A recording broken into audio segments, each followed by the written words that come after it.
کیا ایسا ہونے والا ہے؟ تو انسان کو تھوڑا جھٹکا لگتا ہے کہ میں اس ریالٹی کے بارے میں جانوں کہ اللہ تعالیٰ کس چیز کے بارے میں کہہ رہے کہ تم جان لو گے. یہ جو تم دنیا کی زندگی میں عیاشیاں کر رہے ہو، بھاگ دوڑ کر رہے ہو، اپنی جابز اور کیریئرز کو اپ گریڈ کر رہے ہو، مال کو بڑھا رہے ہو، باڈیز اچھی ہونی چاہیے، کپڑے اچھے ہونے چاہیے، برانڈڈ میرے کپڑے ہونے چاہیے، اس ساری دوڑ میں جو تم لگے ہوئے ہو، تو پھر جان لو، تم ایک وقت آئے گا تم جان لو گے کہ تم کیا نقصان کر رہے ہو اپنا. بیکار نہیں آئے ہو. تم ایسا نہیں ہے کہ تمہارا کوئی مقصد نہیں ہے. ایسا نہیں ہے کہ تم وقت ضائع کر کے چلے جاؤ گے تو تم سے کوئی سوال نہیں ہوگا. ایسا نہیں ہے کہ تم ہمیشہ اس دنیا میں رہو گے، تم نے واپس نہیں لوٹنا. پھر اللہ تعالیٰ فرماتا ہے کلا سوف تعلمون ثم کلا سوف تعلمون. ہرگز نہیں، جلد ہی تم جان لو گے. بالکل ہرگز نہیں، جلد ہی تم جان لو گے. یہ انداز ایسا ہے کہ جیسے ہم کبھی کسی کو کوئی چیز سمجھانا چاہیں، اس کو سمجھ نہیں آ رہی، تو تھوڑا سا ہم ایک ایسا لہجہ استعمال کرتے ہیں اس کو سینیریو بتانے کے لیے کہ دیکھو تم سمجھو اس چیز کو، اگر سمجھو گے نہیں تو تم نقصان میں ہوگے. مثال کے طور پہ اگر بچے کو بتا رہے ہیں، پڑھنے کے لیے کہتے ہیں کہ بیٹا پڑھو، بیٹا پڑھو، پڑھو بولتے رہتے ہیں اور بچہ نہیں پڑھتا، تو پھر ہم ایک ڈیفرنٹ سٹائل اپناتے ہیں. پھر ہم اس کو ایک ایسی بات کہتے ہیں تاکہ اس کے ذہن کو تھوڑا جھٹکا لگے. پھر ہم کیا کہتے ہیں، دیکھو اگر تم نے پڑھا نہیں تو پھر جب تم ایگزامینیشن ہال میں بیٹھو گے پھر تمہیں پتہ لگے گا. اب جب یہ سینیریو بیان کرتے ہیں تو بچہ تھوڑی دیر کے لیے ہو جاتا ہے. کیوں؟ کیونکہ جب انسان صرف ایک جنرل بات کرتا ہے نا، ہم بات کر رہے ہیں کہ دیکھیں مال کے پیچھے مت بھاگو، دنیا کی زندگی ختم ہو جائے گی، قبر میں چلے جانا ہے.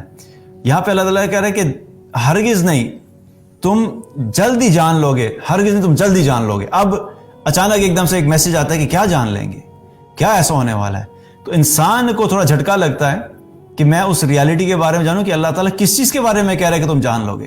تو جس طرح ہم بچے کو کہتے ہیں تو بچے کو فوراً وہ اس کے ذہن میں ایک امیج آ جاتا ہے کہ جب میں ایگزامینیشن ہال میں بیٹھوں گا اور میرا جب ایگزام ہو رہا ہوگا اور جب میں نے جو کویسچن پیپر میرے سامنے ہے اس کے اندر کویسچنس کو اٹیمپٹ کرنا ہے اور اگر مجھے سوال نہیں آئیں گے تو میری کیا حالت ہوگی. تو جب اس کیفیت کو سیمولیٹ کرنے کی کوشش کرتا ہے انسان تو کئی دفعہ پھر کیا کرتا ہے کہ وہ اس کو بہتر طریقے سے تیاری کرتا ہے. اس کی فکر میں اضافہ ہوتا ہے کہ میں اس ہولناکی سے، اس خوف کی کیفیت سے بچ جاؤں. تو یہاں پہ بھی اللہ تعالیٰ کیا فرما رہے ہیں کہ دیکھو تم جان لو گے، ہرگز جلدی تم جان لو گے. یہ جو تم دنیا کی زندگی میں عیاشیاں کر رہے ہو، بھاگ دوڑ کر رہے ہو، اپنی جابز اور کیریئرز کو اپ گریڈ کر رہے ہو، مال کو بڑھا رہے ہو، باڈیز اچھی ہونی چاہیے، کپڑے اچھے ہونے چاہیے، برانڈڈ میرے کپڑے ہونے چاہیے، اس ساری دوڑ میں جو تم لگے ہوئے ہو، تو پھر جان لو، تم ایک وقت آئے گا تم جان لو گے کہ تم کیا نقصان کر رہے ہو اپنا. تم جان لو گے کہ تمہارے ساتھ ہونے کیا والا ہے. اگر تم نے ساری زندگی اسی غفلت میں گزار لی تو پھر ذرا صبر کرو، ایک دن آئے گا تم جان لو گے کہ تمہارے ساتھ ہونا کیا ہے. اور کیونکہ یہاں پہ پھر اس دنیا سے ویسے ہی چلے جانا ہے، اور شروع میں ہم نے بات کی کہ اللہ تعالیٰ نے ہمیں دنیا میں بے مقصد نہیں بھیجا، اور اللہ تعالیٰ نے قرآن میں اس چیز کا ایک اور جگہ ذکر بھی کیا، افحسبتم انما خلقناکم عبثا وانکم الینا لا ترجعون. تم کیا سمجھتے ہو کہ میں نے تمہیں بیکار پیدا کی ہے اور تم نے لوٹ کے ہماری طرف آنا نہیں ہے. اور ایک اور جگہ فرمایا ایحسب الانسان ان یترک سدی. انسان کیا سمجھتا ہے کہ اس کو ایسے ہی چھوڑ دیا جائے گا، بے محال چھوڑ دیا جائے گا، اس سے کوئی سوال جواب نہیں ہوں گے، کوئی اکاؤنٹیبلٹی نہیں ہونی. تو یہ سوال کے طور پہ اللہ تعالیٰ ہمیں بتا رہا ہے کہ دیکھو تم بیکار نہیں آئے ہو. تم ایسا نہیں ہے کہ تمہارا کوئی مقصد نہیں ہے. ایسا نہیں ہے کہ تم وقت ضائع کر کے چلے جاؤ گے تو تم سے کوئی سوال نہیں ہوگا. ایسا نہیں ہے کہ تم ہمیشہ اس دنیا میں رہو گے، تم نے واپس نہیں لوٹنا.